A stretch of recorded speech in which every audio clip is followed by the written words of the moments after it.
नमस्कार दोस्तों, आशा करता हूँ आप अच्छे होंगे। मेरा नाम है प्रवेश और आप देख रहे हैं ऑल अबाउट सक्सेस।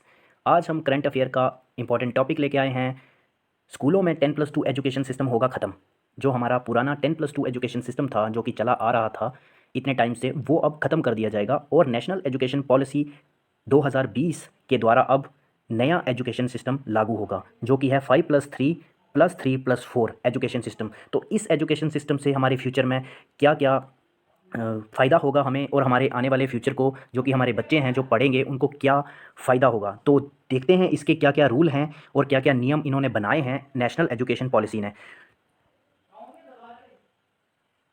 तो बने रहें ऑल अबाउट सक्सेस चैनल के साथ। वीडियो को लाइक करें, शेयर करें और चैनल को सब्सक्राइब करें। एजुकेशन पॉलिसी 2020 ये हमारे देश की तीसरी एजुकेशन पॉलिसी है। सबसे पहले तो ये हमारे देश की अब थर्ड पॉलिसी लागू कर दी गई है।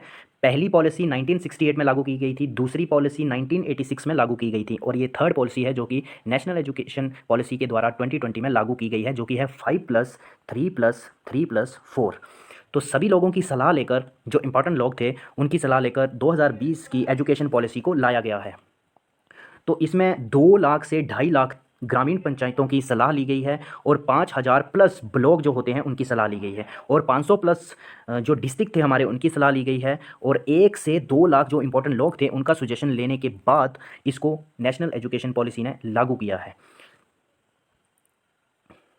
पॉलिसी में 2 मेजर कमेटी जो थी वो इन्वॉल्व थी इसके सजेशन के लिए। तो इस पॉलिसी को लाने के लिए 2 मेजर कमेटी इन्वॉल्व थी। पहली थी ड्राफ्ट नेशनल एजुकेशन पॉलिसी 2017 और दूसरी थी committee for revolutions of new education, जो कि 2016 में बनाई गई थी। ये जो ड्राफ्ट नेशनल एजुकेशन पॉलिसी है जो 2017 में बनाई गई थी, इनको डॉक्टर के काशुशी रंगन, जो कि पद्म विभूषण मिला है उनको, उन्होंने इस नीति को, इस पॉलिसी को बनाया था। तो ये 2 मेजर पॉलिसी थी, या ये 2 मेजर नेशनल एजुकेशन पॉलिसीज़ थी, जिनकी मदद से नेशनल एजुकेशन पॉलिसी ने इस सिस्टम को, एजुकेशन सिस्टम को हमारे देश में लाया गया है, जो कि है 5+3+4।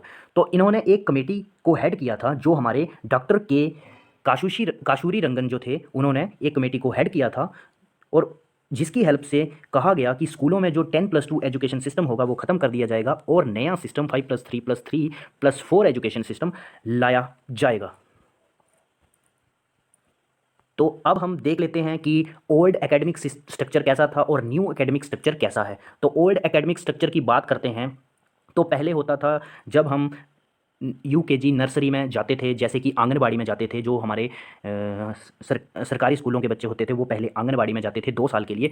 उसके बाद वो फिर फर्स्ट में आते थे, जो कि 10 साल का पीरियड होता था और 1 से लेकर 10वीं क्लास तक पढ़ते थे। उसके बाद 2 साल का एक पीरियड और होता था जिसमें क्लास +1 आती थी और +2 आती थी, जिसमें हम अपने एक स्ट्रीम को चूज़ करते थे, साइंस वाली, कॉमर्स वाली और आर्ट्स वाली। तो हम अपने सब्जेक्ट चूज़ करते थे 11th और 12th में आके। अब जो हमारा नया एकेडमिक स्ट्रक्चर है, न्यू एकेडमिक स्ट्रक्चर, उसमें हम सबसे पहले होगा, मैंने आपको बताया 5+3+3+4 होगा। वैसे 5 ईयर जो होगा उसमें प्री स्कूलिंग होगी और साथ में ही क्लासेस दी जाएंगी फर्स्ट और सेकंड की। तो अभी हम इसको स्ट्रक्चर के रूप में पढ़ते हैं, फिर इसकी डिटेल में पढ़ेंगे।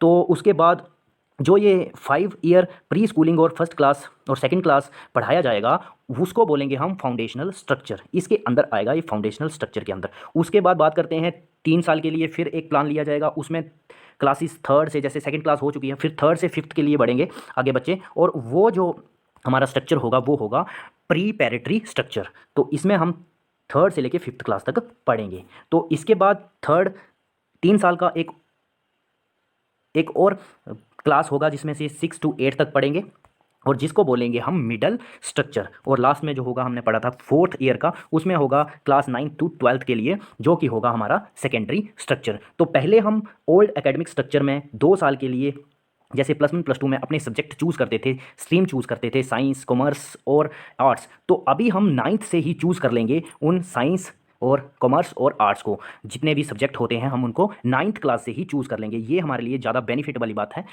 तो ये जो 4 ईयर का जो 9 to 12 आएगा वो आएगा सेकेंडरी स्ट्रक्चर में। तो ये एक ग्राफ था जो कि ओल्ड एकेडमिक स्ट्रक्चर का था और एक न्यू एकेडमिक स्ट्रक्चर का था। अभी हम इसको डिटेलिंग में पढ़ते हैं। जैसे फाउंडेशनल स्ट्रक्चर था, प्रीपैरेटरी स्ट्रक्चर था, मिडल स्ट्रक्चर था और सेकेंडरी स्ट्रक्चर था। इसमें क्या क्या प्लान है, कौन कौन सी एज हैं, इसमें कौन कौन से एग्ज़ाम होंगे और बच्चे को क्या क्या पढ़ाया जाएगा, तो ये सारा एक रूल बना हुआ है। तो पहले फाउंडेशनल मतलब फाउंडेशन की बात करते हैं, तो ये 5 साल का होगा सबसे पहले, ठीक है। तो इसमें जो एज होगी वो होगी 3 साल से बच्चा जाएगा और 8 साल तक जाएगा इस वाले स्ट्रक्चर में, जो फाउंडेशनल स्ट्रक्चर होगा। इसमें कोई भी, सबसे बड़ी बात है, इसमें कोई भी एग्ज़ाम नहीं होगा बच्चे का, तो ये आप ध्यान रखें। तो क्लासेस जो लगेंगी वो जैसे मैंने बताया प्री स्कूलिंग से लेके फर्स्ट और सेकंड की क्लास भी लगेगी, तो स्टार्टिंग से लेके सेकंड क्लास तक इस यहाँ पर पढ़ाया जाएगा। तो इसमें क्या क्या पढ़ाया जाएगा, जैसे कि बुक्स पढ़ाई जाएंगी जितनी भी रिलेटेड होंगी सेकंड क्लास तक, फर्स्ट जो स्टार्टिंग से सेकंड क्लास तक वो सारी बुक्स पढ़ाई जाएंगी, एग्जाम कोई नहीं होगा। और एक्टिविटीज़ कराई जाएंगी, जैसे कि एक्टिविटी टू लर्न या कुछ भी मेंटेन क्या कर सकता है वो, जैसे कि नेचर से, नेचर के रिलेटेड मतलब कुदरत के रिलेटेड पढ़ाया जाएगा, उसको उसको सिखाया जाएगा कि हमारा नेचर कैसे है या क्या करना चाहिए नेचर के लिए। एथिक्स मतलब कि उसको सही और गलत का बताया जाएगा कि ये चीज़ सही है, ये गलत है। जब बच्चों को शुरू में बता दिया जाता है तो बच्चे सीख जाते हैं फिर कि ये सही था और ये गलत था। टीम वर्क जो होगा, मतलब बच्चा कैसे टीम वर्क करेगा, कोऑर्डिनेशन कैसा होगा उसका, टीम के साथ कैसे वो एक दूसरे के साथ मिलके किसी चीज़ को, किसी लक्ष्य को हासिल कर सकते हैं। जैसे कि सेल्फ आइडेंटिफाई होगा वो, प्ले बेस्ड डिस्कवरी मतलब कुछ भी। और आर्ट एंड म्यूज़िक मतलब कि कोई भी आर्ट, कला या किसी भी म्यूज़िक के बारे में सब कुछ उनको बताया जाएगा। इसमें और भी बड़े सारे हैं जैसे कि एटसेट्रा। तो ये सारी चीज़ें जिसमें वो एक्टिवेट रहे या एक्टिविटी उसकी अच्छी हो सके, तो ये चीज़ें पढ़ाई जाएगी फाउंडेशन में।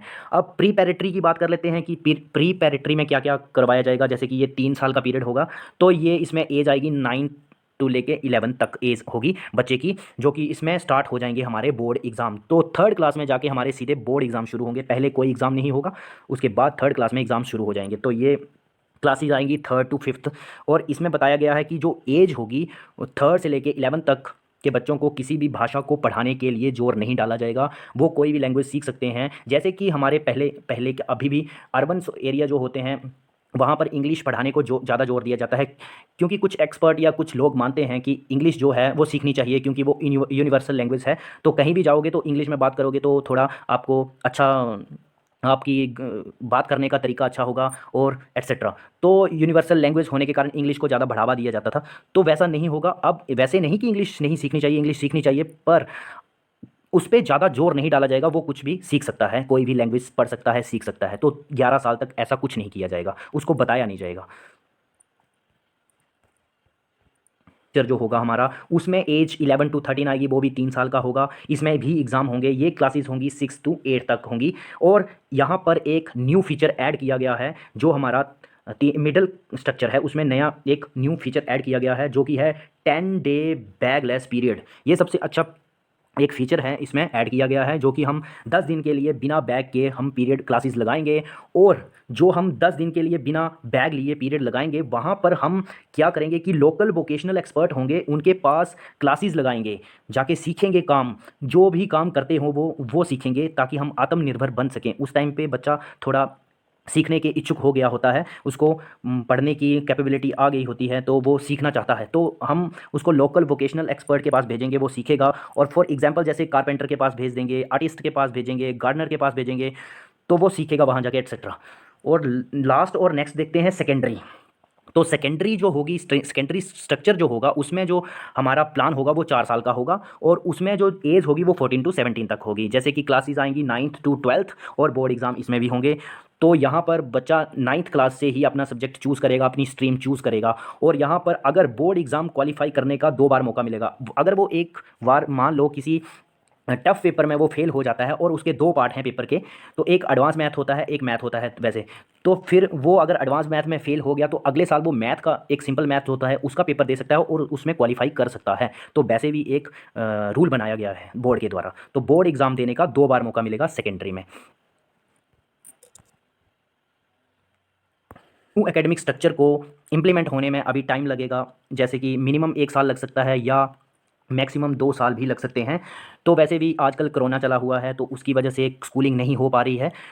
तो हो सकता है इसको 2021 या 22 तक इम्प्लीमेंट कर दिया जाए इसका। तो मैं आपसे पूछता हूँ कि ये सिस्टम जो है वो आपको कैसा लगा, न्यू एकेडमिक सिस्टम आपको कैसा लगा, और पुराना जो एकेडमिक सिस्टम था वो कैसा था।